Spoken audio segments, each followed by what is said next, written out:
everyone, and welcome to today's Phibble4 show. We have a two-part series just for you, so you have two of us here telling you all about it. See how smart we are? I'm just here for eye candy. Am I the brains and you're the brawn?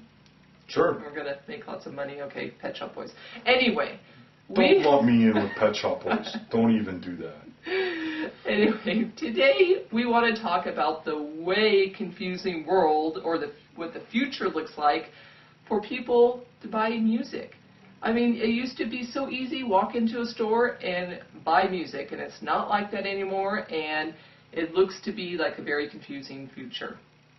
Basically, we have labels that are talking about multiple ways to get the music out, which include subscription models. ISP tax. ISP tax. We have them lumping together, like this MySpace Music, where Sony and is it Warner and Universal are going in with MySpace to make a music store. We have iTunes thinking about going to a subscription base. Now, does that mean everything subscription, or does that mean you get a choice to still, buy single tracks or go subscription? Yeah, I don't know. The info on that's really sketchy as far as if it's going to be an add-on product. You can either subscribe to it or if you can still go there and download it.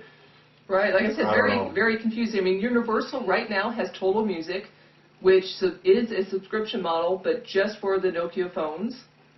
Right. And we read, too, that iTunes possibly could go that same direction as far as having music preloaded on iPods when they, when you buy one. Which I happen to like that idea. It's great, especially coming from an indie perspective. We're all about the indie over here at Phibble. If I could sit down with Steve and say, look, Steve, I've got a bunch of bands here that I'd like you to put on your iPod. For an indie band to have that kind of exposure, I think is awesome. I love that idea. That is great, but then you have the whole deal of a subscription model that's not really yours. You're just renting the music. Well, I just mean getting an iPod with music on it. Okay. Screw this. I don't like this subscription idea. No. If you look at Amazon MP3 launched, when was that? 6 months ago? 4 months ago? Something like that? Yeah, 4 months, yeah, something. Time flies when you're having fun. So they've really gone up. I think they're the number 3 retail, if I have my numbers right, for music. And right behind Walmart. And then iTunes took over number 1 just last week. So that's buying music. You look at iTunes, number 1. What are you doing right there? You're buying music. Right. iTunes still has that DRM shit in it. Okay. Amazon does not, and I think that's why they're so high. Oh yeah. You look at Walmart, just because they're saturated, the price is there. You're getting CDs. It's a physical product. Their download store failed. That closed. That's done. Yeah. But I don't think they executed that right. But buying music still seems to be a fairly decent model. Right. Which the labels don't want to look at that. They want to look at, I don't know.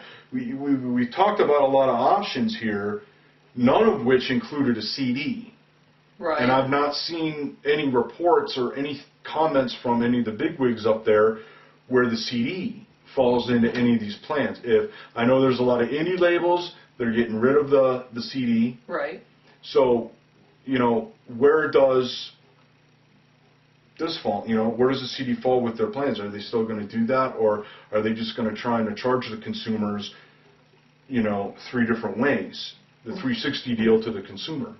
Well, that's what it definitely feels like. We didn't sign up to pay for all these different ways of getting music. There should be one simple way of buying it. And sure, there can be different stores. I mean, there used to be physical stores, different ones that you could go to. But at the same time, you knew each one pretty much had everything that you needed. And it scares me to think that Sony's going to have possibly their own subscription model, which could cost between $9 and $12 a month, they're saying. And then, too high. The price point's way too high. And then what does that mean? Does that mean that I also have one for eMusic? And does that mean that if iTunes goes to that, I have one for iTunes? I'm not going to be spending $30 or so a month for music. It's going to be more than that. Then, on top of that, you've got this ISP tax. Right. Which, again, there's a lot of misinformation out there. There's a lot of speculation going on because it's not really decided. A lot of people think this ISP tax, which the number seems to fall around $5, Yeah. would be kind of like the premium that most countries pay for blank media, like CDs and stuff. When you buy those, a certain portion goes to the labels, which is theoretically supposed to go to the artist, but I don't think the artist's ever seen any of that. Oh, yeah. But the ISP tax will be the same thing. So you're looking at a $5 increase on your ISP tax for nothing. You get nothing, zero out of that, just like when you buy the blank media. The blank media is cents, and if you don't buy it, you know, I don't like that. I think that's bullshit. You know, we were having a discussion earlier. We did a movie called Crossed. We put that on CDs for people. Right.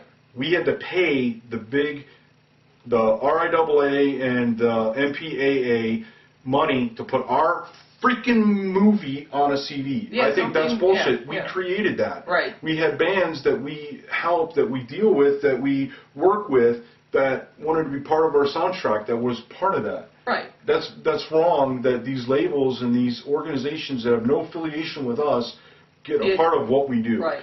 That upsets me. Yes. And the ISP tax upsets me. You know, if I want music, if I want when Judas Priest finally comes out with the Nostradamus album, if I want that, I'm going to go buy it. I don't want to have to. You mean you don't want to buy it off of like Amazon or something and pay the ISP tax? No, You I don't. don't want to I don't want to pay pay for it twice. Hell no. I know. I don't. It's ridiculous, and I don't think it would stop there. If this ISP tax goes through, I see nothing stopping a movie tax, a VoIP tax. Yeah, a VoIP tax. We should not give them any more ideas. That is true.